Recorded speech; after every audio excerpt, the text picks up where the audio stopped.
Хэрв та нарын дундаас хэн ч 100 хоньтой байтал нэг нь алдагдахад 99 хонио бэлчээрт орхин алдагдсан хоньны араас явж түүнийг олтлоо хайдаггүй вэ?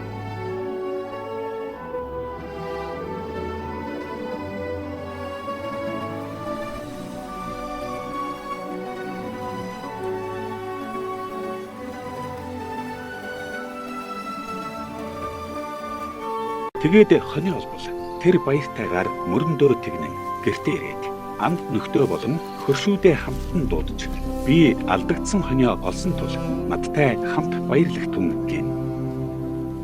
Би та нарт хэлье.